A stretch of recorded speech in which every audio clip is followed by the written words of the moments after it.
Welcome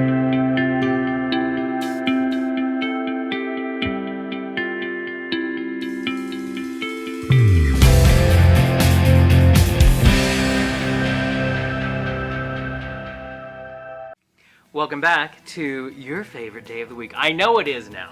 I know we have done enough of these that people are like, oh, it's Monday. I need to go have a mindfulness Monday. With the Queer-Centric and our counselor, I feel like you're our own counselor. Yeah, like, you're resident counselor. Yes, Holly Meginniss, who is a real counselor Yes, I am. here. So listen, we're not giving you junk. We know whereof we speak. Well, she does, and then I just fake the middle part. But Mindful Mondays. I practice well. We have been talking about building your coping toolbox, which we've talked about on the podcast before when you've been on there. Important ways to bring us out of those stressful moments in our lives and help us to center. You've been talking about how do we come back to present. That's not always easy, but it's not impossible, especially if you have tools that you're like, oh, that's right, I learned how to do this. So you have a great idea to bring us to gather your thoughts to help you bring yourself to the present. Yes. Which is, I guarantee there's people out there going, no, the problem is I can't gather my thoughts. Yeah. Well, yeah, you yeah, yeah. think you can't gather your Yeah. thoughts. You have some good ideas Yeah. for us. And this is the part where you're going to go, oh no, she said it. But Why? hear me out first. It's journaling. It is not as bad as you think. No, No. it's not. And this And you can make particular it fun. journal I absolutely love. It was given to me by one of my former coworkers who was very kind, and then added this. This is actually supposed to be and you can't see it very well, but it's supposed to be a mirror hanger for me that says pause, P-A-W-S, and relax. And what's really cute about it is I love cats, and the cat's playing with a ball of yarn, and I love to crochet and knit. Oh, So- yeah. And it's beautiful. And that's, Absolutely yeah, and it's beautiful. absolutely beautiful. And it came in really handy last night because I was really torqued off at somebody. And I wrote 4 pages in this journal last night, and boy, did I feel better. But you don't have to have one of these to journal. If you have one of these, Ooh. because I have a journal on here too. If I am just feeling like my wheels are spinning, again, that same friend that torqued me off, I was journaling on that first. And that helps. Literally, I can feel the weight lifting off of me. Because you're keeping, I always say, if I'm talking to my friends, I say I need to get this outside of myself. Exactly. Yeah. Exactly. I need to put it on a shelf.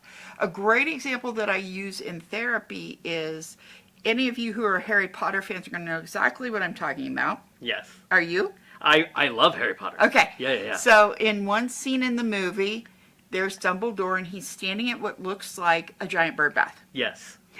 And they call it a pensieve in the Yes. book and in the movie. And what he's doing is he keeps putting his magic wand to his forehead, and he pulls out what looks like little wisps of cotton. Yep. And he's putting them in that bird bath. They are his thoughts.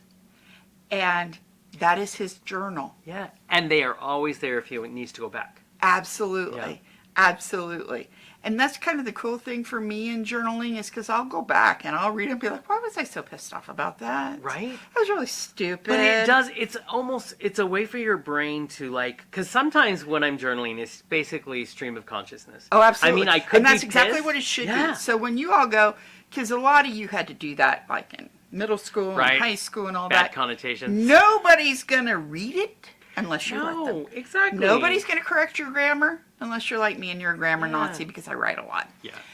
But just write. Yeah. If you don't want to write it, record it. If you don't want to record it, put it on your computer. You can encrypt it on your computer. Yeah. I have specific ones that are encrypted, so my Yeah. kids can't get to them. You can. No, do you remember the days of LiveJournal? No. Where it was at the beginning of like internet, maybe Yeah. internet had been around for 10 years. It was when it was really taking off. Yeah. And people would live journal. So because that's, I think, where social media began. Yeah. Because you would put your thoughts out there for others to comment on, and Yeah. it was huge. I was never willing to do that. Now I'm in media, so it's what we do every day. Yeah, But yeah. one of the fun things, like you were saying, journaling there's so many options. Journaling doesn't just mean a book. But one of the things I love the most is finding a cool journal. I have leather journals that have the metal clasp that you put a string around. I have a journal I got at a fair once that's made out of recycled paper, and it's bright red, and there's so many. And so for me, half the joy is, oh, this is going to be a fun book to write in. And then, so show us what you were going to show us here. I see you Oh, I'm going to actually unlocking save this it. for our last thing because of what it says on the front. Oh, I love this. And then what's fascinating. There's different styles of journaling. So I once did this workshop called The Artist's Way, and it's absolutely amazing. But one of the tools they use in that, it's a 12-week course, is they call them morning pages. So first thing in the morning, no matter if you know what you're going to write down or not, you just, once your pen hits the page, you write until you're done.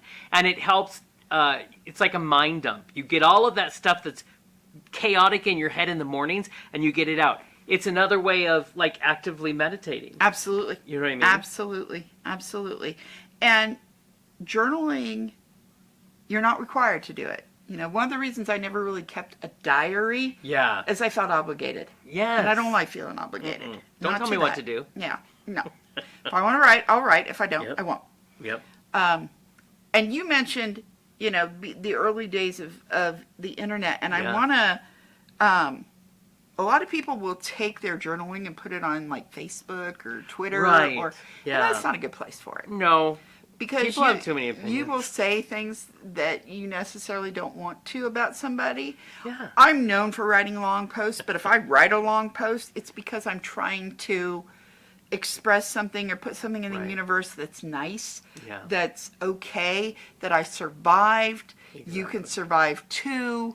And that's how I communicate with a lot of the members of my family, because most of my family lives in the Midwest. And you want to continue to create a space that's safe for you, that you know you can say anything, and it doesn't matter. Exactly. Because it's not going to be... Now, if you have a thought after you're done journaling that you're like, I really want to share this thought, that's different. But remember, that journal is yours. It's for you. Yes. And it's where, if you're angry and you want to talk shit, there you go. You can do it. It doesn't have to be published, you know, in a big way. And I think it's I think we forget about our own safety in this day of social media. Yeah, that's exactly. So easy. Exactly. Yeah. So you are allowed to be safe in your feelings. Your feelings are real, they're genuine, and deserve to be acknowledged. Yeah. And in the morning, it can feel like everything's going crazy. And I got a solution for that too, or an idea. See, we have so many tools for you. So many.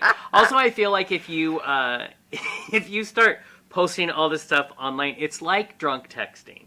Like you know, the next day you're gonna read it and go, okay, I feel a little different than that today, and maybe that didn't come out the way I wanted it to come out. Yeah. So let it be your safe space. That's all I'm saying. Exactly. Any parting words for our viewers? Yeah, this particular journal has some beautiful parting words on it. It says, create unexpected bliss in all that you do. Live the life you have imagined. Make today ridiculously amazing. That is my kind of language. Absolutely. I love that. I always say one wish, and I'll wish it for you all. I give my brother this wish every day, and it's that random joy will find you. Yes. All we have to do is be open for it. So I wish random joy, just a piece today, or a ton, whatever you get. But I wish that for all of you. So remember to keep tuning in every Monday for Mindful Mondays with myself and our lovely counselor, Holly Meginniss. And we'll be back next week. So till then, see you then. bye.